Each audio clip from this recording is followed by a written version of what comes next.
పుత్రిక మనందరి ప్రియతమ నాయకురాలు the most happening dynamic young lady leader of this country दीदी दीदी दीदी उधर तरफ दीदी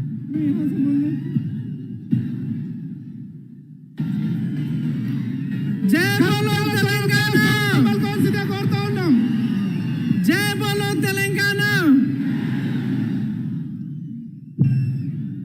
बहनों और भाइयों, आप इतनी बड़ी तादाद में आज यहाँ आए हैं, गर्मी में मेरा इंतजार किया है और मेरे आने के बाद मेरा स्वागत इतने प्रेम से आपने किया है, इसके लिए मैं आपकी बहुत बहुत आभारी हूं। श्री माणिकराव ठाकरे जी, श्री रेवंत रेड्डी जी,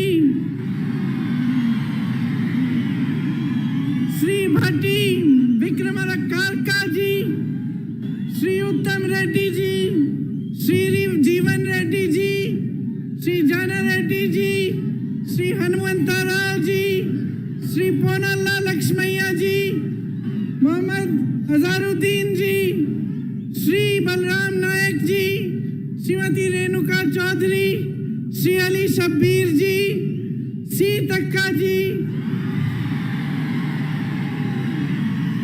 श्री मधु गौड जी, श्री जग्गा रेड्डी जी, श्री के राजू जी, श्री नरसिम्हा रेड्डी जी, वामसी जी, संपत जी, नदीम जावेद जी और रोहित चौधरी जी, यहाँ पर उपस्थित मंच पे सारे कांग्रेस पार्टी के नेतागण, पदाधिकारी और यहाँ पर जितने भी उपस्थित कांग्रेस पार्टी के कार्यकर्ता हैं, आप सबका इस सभा में बहुत बहुत स्वागत। आप तेलंगाना को मां बोलते हैं।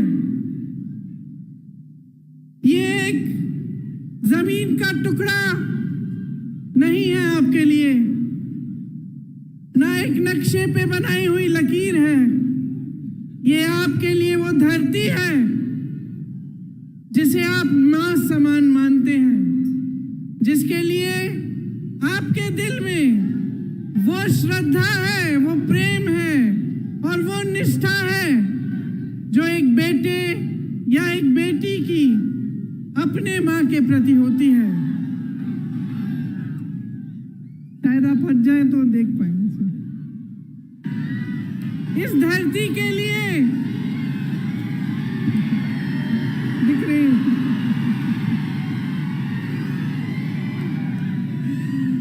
इस धरती के लिए सैकड़ों लोगों ने कुर्बानी दी।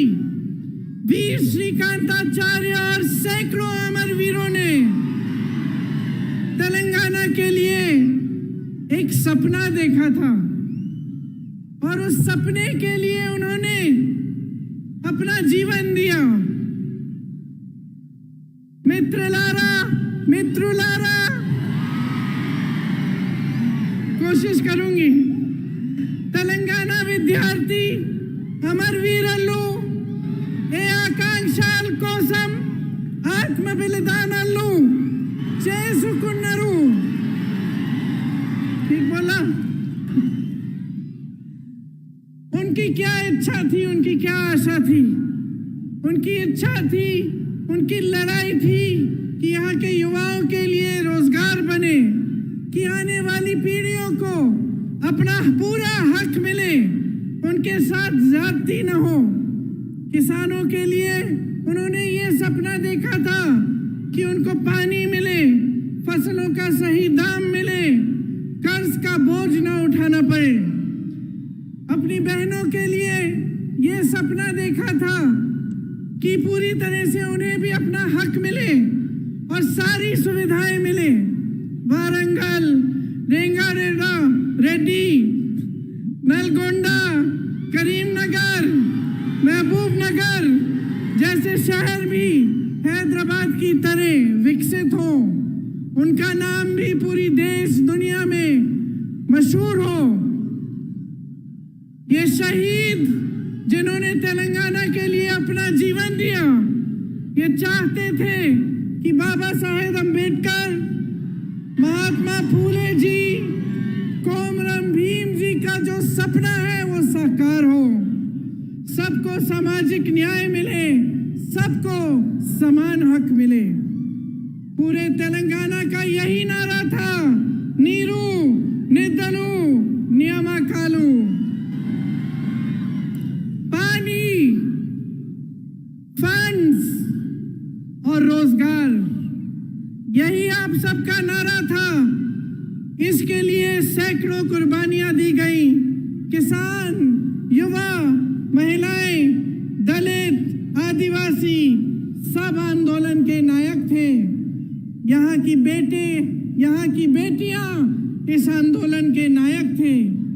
ऐसा कोई एक नेता नहीं था जिसने इस आंदोलन को आगे बढ़ाया। ये आपका आंदोलन था, तेलंगाना की धरती के बेटे और बेटियों का आंदोलन था। उन्होंने कुर्बानियां दी, उन्होंने आंदोलन किया और इन कुर्बानियों की वजह से आज हम तेलंगाना प्रदेश में खड़े हैं। आप तो जानते ही होंगे, मेरे परिवार ने भी कई कुर्बानियां दी इस देश के लिए।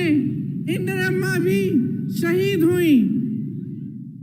मिट्टी के लिए कुर्बान होने का मतलब क्या होता है, ये मैं जानती हूं, मेरा परिवार जानता है और समझता है।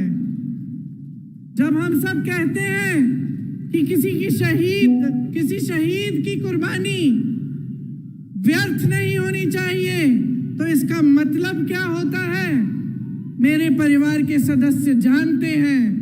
और यहाँ तेलंगाना में एक एक पुरुष, एक एक महिला जानती है, क्योंकि आप में से हजारों लोगों ने यही कुर्बानी दी अपने प्रदेश के लिए और अपने देश के लिए। कुर्बानियां एक विचार के लिए दी जाती हैं। दिल में जो इंसान जिस चीज में विश्वास करता है, जिसके लिए लड़ता है, उसके लिए कुर्बानी दी जाती है। जब सैकड़ों युवाओं ने तेलंगाना के लिए कुर्बानी दी, तो मेरी मां सोनिया जी ने गहराई से ये समझा कि यहाँ की आवाज क्या है, यहाँ की जनता क्या चाहती है। और मुझे याद है कि एक सरल निर्णय नहीं था, एक तरह से एक मुश्किल निर्णय था, क्योंकि अगर सोनिया जी उस समय सत्ता के बारे में सोचती या अपनी पार्टी के लिए राजनीति के बारे में सोचती, तो शायद ये निर्णय नहीं ले पाती। लेकिन सोनिया जी ने आपके बारे में सोचा, आपकी इच्छा के बारे में सोचा, जो आंदोलन आपने बनाया था उसके बारे में सोचा, जो आप चाहते थे उसको सुना, समझा और तभी ये निर्णय लिया गया। तेलंगाना जब बना तो ये स्पष्ट था कि ये प्रदेश अपना रास्ता अपने आप तय करेगा। सबकी यही इच्छा थी और आशा थी कि एक मजबूत प्रदेश बनेगा, कि जितनी आशाएं आंदोलन में व्यक्त की गई थी, जितने बलिदान दिए गए थे, उनका आदर होता। और सब चाहते थे कि चाहे हमारी सरकार बने, चाहे किसी और की सरकार बने, लेकिन तेलंगाना एक नया प्रदेश बना है, अपने आंदोलन से उभरा है। इसमें सब किसान, दलित, आदिवासी, जनता, युवा सब शामिल हुए।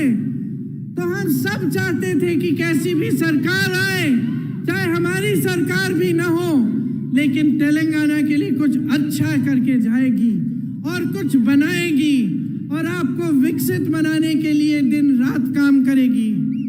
लेकिन अफसोस की बात है कि जो सपना और जो आपकी इच्छा थी नीरू निधनु नियामकालु की, वो अभी तक पूरी नहीं हुई। आज परिस्थितियां ये है कि सत्ताधारी नेताओं को ही पानी मिल रहा है। सारा फंड सत्ताधारी नेताओं को ही मिल रहा है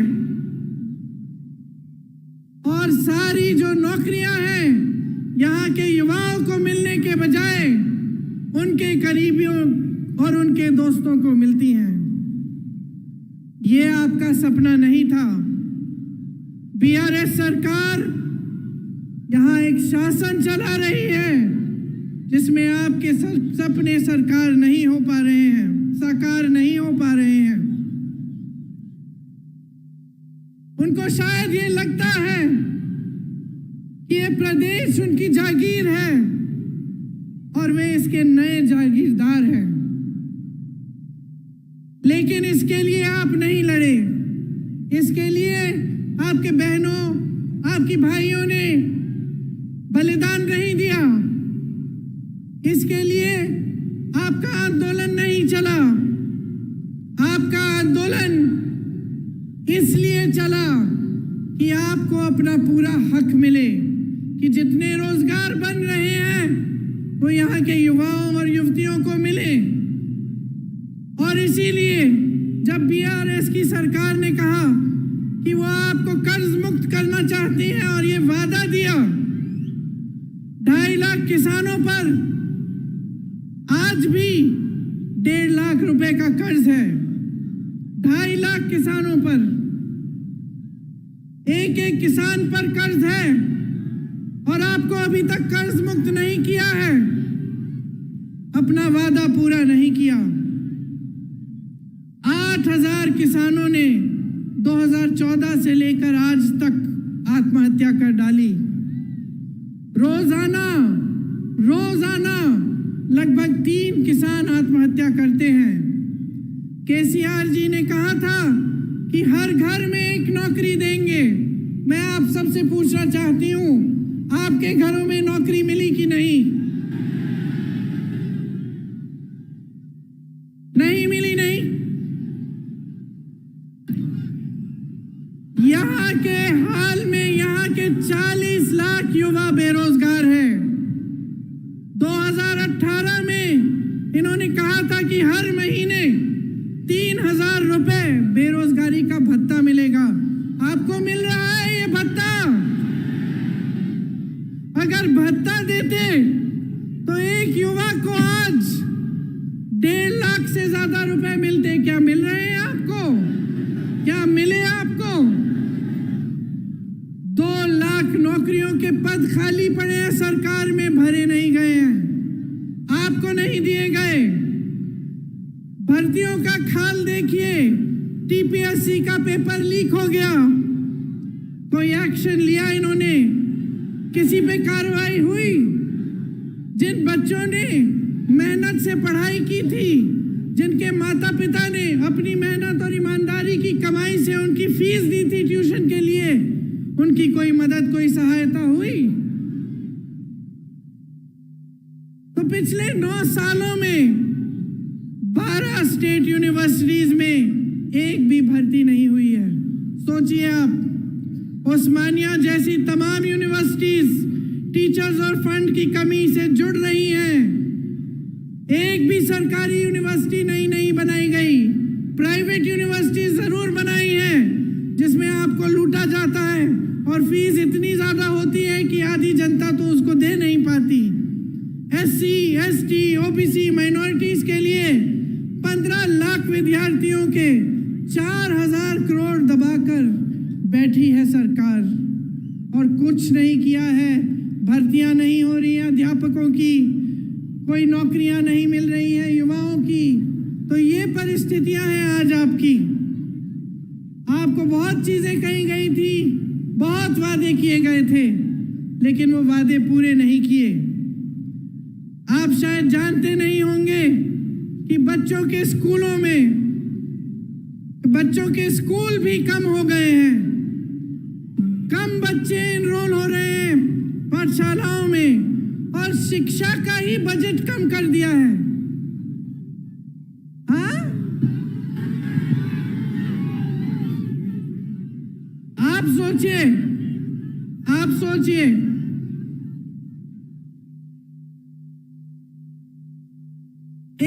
एक व्यक्ति पर कहीं ना कहीं से कर्ज है। हर व्यक्ति के ऊपर हजारों रुपए का किसी न किसी तरह से कर्ज है। आपका पैसा सारा कहाँ गया? आपकी संपत्ति कहाँ गई? जो बड़े बड़े सपने आपको दिखाए थे, जो आपकी आशाएं थी, जिसके लिए आपने आंदोलन किया, अपना एक नया प्रदेश बनाया, उन आशाओं का क्या हुआ? आपको एक ऐसी सरकार मिली जिसने आपके सपने तोड़े। तो अब आपको तय करना पड़ेगा बहनों और भाइयों, कुछ महीनों में यहां पे भी चुनाव आएगा। मैं हर रोज पिछले 2 हफ्तों से कर्नाटका में प्रचार के लिए जा रही हूं। आज आखिरी दिन है। वहां खूब भाषण देके आई हूं और क्या कहती हूं मैं वहां, आप भी सुन लीजिए कि देखिए, ये प्रदेश, ये देश आपका है, और खास तौर से तेलंगाना, जहां पे आपने युवाओं ने बलिदान दिया इस प्रदेश को बनाने के लिए, ये आपका है। इसकी सुरक्षा, इसको संभालना, इसके भविष्य को मजबूत बनाना आपका भी कर्तव्य है। सबसे बड़ी जिम्मेदारी आपकी है। जब आप एक सरकार को चुनते हैं तो अगर आप जागरूक नहीं बनते, अगर आप ये नहीं देखते कि इस सरकार ने हमारे लिए क्या किया, कैसी स्कीम्स बनाई, हमारी आज परिस्थितियां कैसी हैं, पहले से सुधरी हैं कि पहले से ज्यादा मुश्किल परिस्थितियों में हैं हम, और उस जागरूकता के साथ आप नई सरकार नहीं चुनेंगे, तब नुकसान किसी नेता का नहीं होगा बहनों और भाइयों, नुकसान आपका होगा। नुकसान मेरी बहनों आपका होगा, आपके बच्चों के भविष्य का होगा। तो ये चीजें बहुत गहराई से आपको समझनी चाहिए। आपने अपना पूरा आंदोलन देखा। आज आप यहाँ पे जब मुझे कहते हैं कि मैं इंदिरा अम्मा जैसी एक नई इंदिरा अम्मा हूं, ये हल्की बात नहीं है बहनों और भाइयों, ये हल्की बात नहीं है।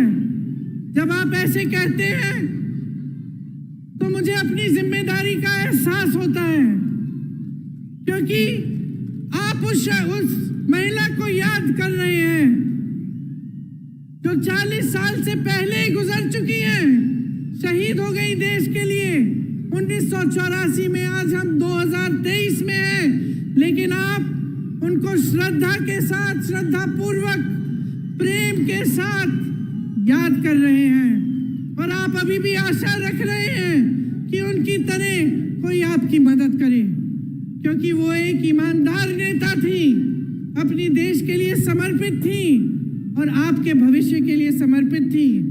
तो जब आप ऐसा कहते हैं तो मेरे मन में एक बहुत बड़ी जिम्मेदारी का एहसास होता है कि आपके सामने खड़े होकर मैं ना झूठे वादे कर सकती हूँ, ना झूठी बातें बता सकती हूँ, और आपके सामने जब मैं खड़ी होती हूँ तो ईमानदारी से मैं सच बोलना चाहती हूँ, और मैं यही कहना चाहती हूँ जिसमें आपकी भलाई है। इसीलिए आपने सोनिया अम्मा का नाम भी लिया, और आपको मालूम है कि आपके प्रदेश को बनाने में उनकी भूमिका बहुत रही। मैं उनकी बेटी हूँ। यहाँ अगर आपके सामने खड़ी हूँ तो मैं समझती हूँ कि ये निर्णय उन्होंने पूरी जिम्मेदारी से लिया, और वे भी आपके लिए आजीवन समर्पित रही। तो अब आपकी भलाई की बात क्या है? आपकी भलाई की बात यह है कि आप एकदम जागरूक बने। आजकल जैसे राजनीति यहाँ चल रही है पूरे देश में कि काम कोई नहीं कर रहा है, दूसरों के काम पर अपना नाम डाला जा रहा है। चुनाव के समय आपकी बातों को करने के बजाय दुनिया भर की बातें चल रही हैं। धर्म के नाम पर, जाति के नाम पर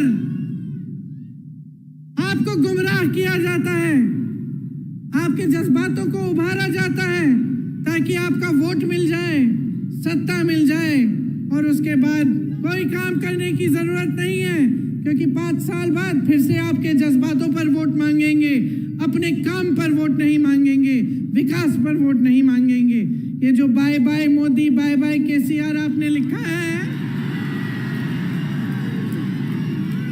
अगर आप सचमुच बाय बाय चाहते हैं तो अपनी जिम्मेदारी को समझिए। जो पार्टियां आपको बता रही हैं उनको परखिए, पढ़िए, देखिए कांग्रेस पार्टी क्या कह रही है। आज ये हैदराबाद का यूथ डिक्लेरेशन किया गया, ये आपका सम्मान है कि हम आज ये डिक्लेरेशन कर रहे हैं। और हम सब नेता यहाँ बैठे हुए, सब जो यहाँ मौजूद हैं, इस डिक्लेरेशन के लिए आपके प्रति जवाबदेह बनेंगे। अगर हमारी सरकार बनेगी, 5 साल बाद ये काम नहीं किए गए तो हमें निकाल देना।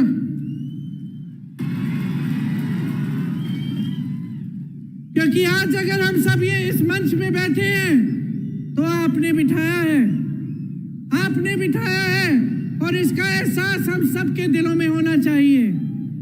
इस यूथ डिक्लेरेशन में ये कहा हमने कि आंदोलन में शहीद परिवारों के लिए, शहीदों के परिवारों के लिए एक सदस्य को जरूर सरकारी नौकरी मिलेगी।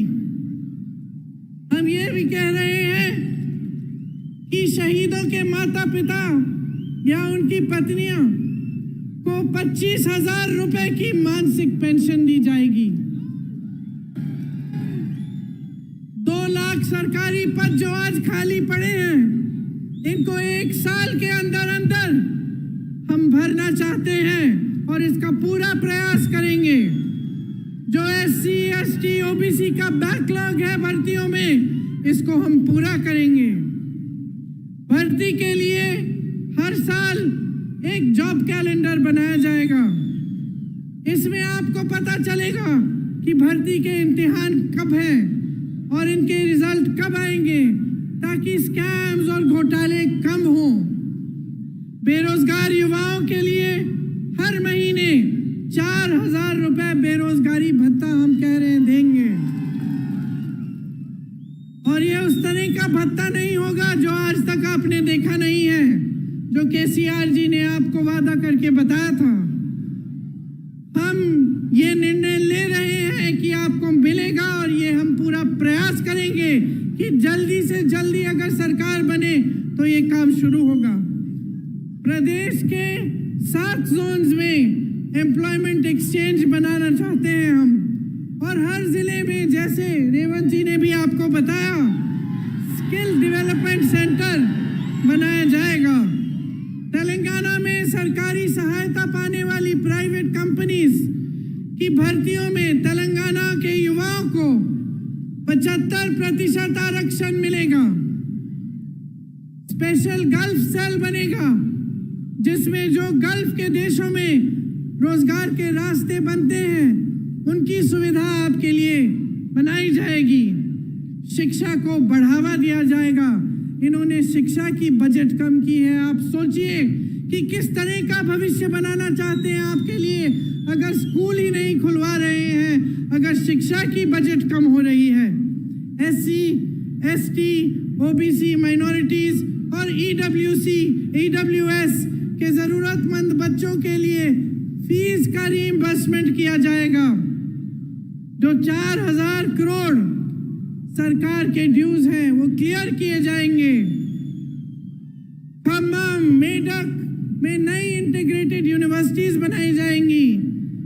शिक्षा प्राप्त कर रही 18 साल से ऊपर की लड़कियों को इलेक्ट्रिक स्कूटर मिलेगा। हाँ, ये मुझे भी पसंद है, ये वाला।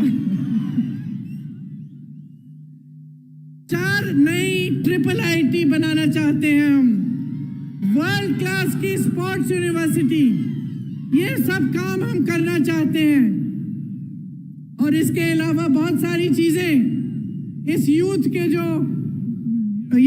आपने ये जो डिसीजंस लिए हैं उसमें लिखे गए हैं। आप सबको पढ़ना चाहिए और सबको अच्छी तरह से समझना चाहिए।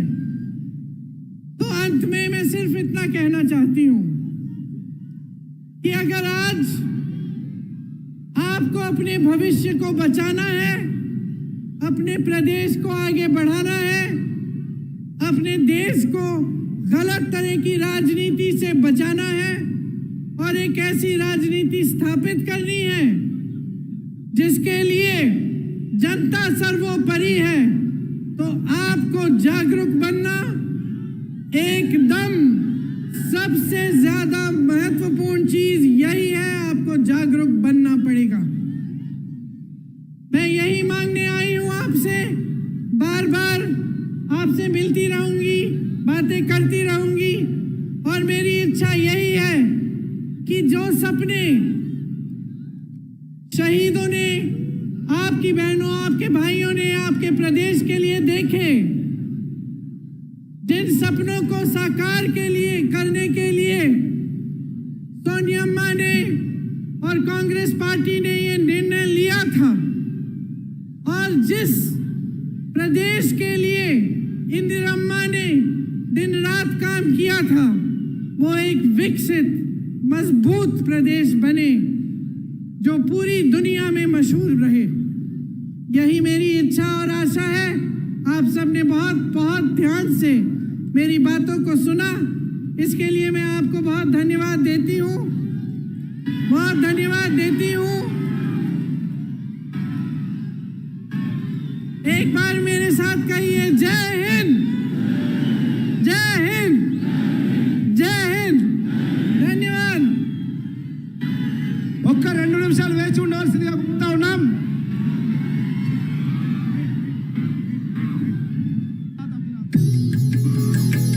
మళ్ళీ వస్తుంది, వేదిక మీదకి వస్తుంది. దయచేసి 2 నిమిషాలు ఆగాలి. 2 నిమిషాలు ఓపికతో ఉండవలసి కోరుతా ఉన్నా. ఎన్ఎస్ఐ యువజన కాంగ్రెస్ అధ్యక్షులు యూత్ డిక్లరేషన్ ను మేడం చేతుల మీదుగా రిలీజ్ చేస్తారు.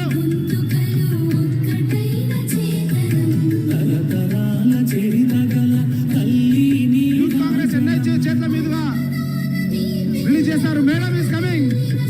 మేడం మళ్ళీ వస్తుంది. 2 నిమిషాలు వేచి ఉండవలసిందే కోరుతా ఉన్నాం. విద్యార్థి యువజన డిక్లరేషన్ రిలీజ్ చేస్తారు. యువజన కాంగ్రెస్ ఎన్ఎస్ఐ రాష్ట్ర అధ్యక్షులు, సిటీ అధ్యక్షులు, విద్యార్థి యువజన డిక్లరేషన్.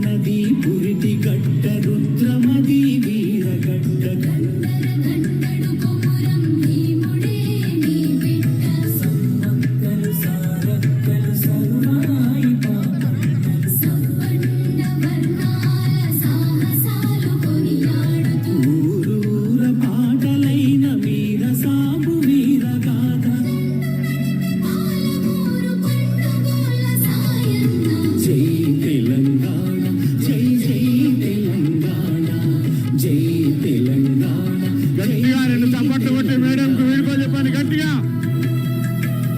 పెద్ద ఎత్తున కరతాళ ధ్వనులతో ప్రియాంక గాంధీ పలకాల్సిందిగా కోరుతా ఉన్నా. ప్రియాంక గాంధీ గారికి జానపద జన జీవన జావళీలు జాలువార వేల కొలదిగా వీరులు పాట చేంజ్ అయ్యి పెద్ద సౌండ్ పాట చేంజ్ చేయాలి. జై తెలంగాణ, జై జై తెలంగాణ.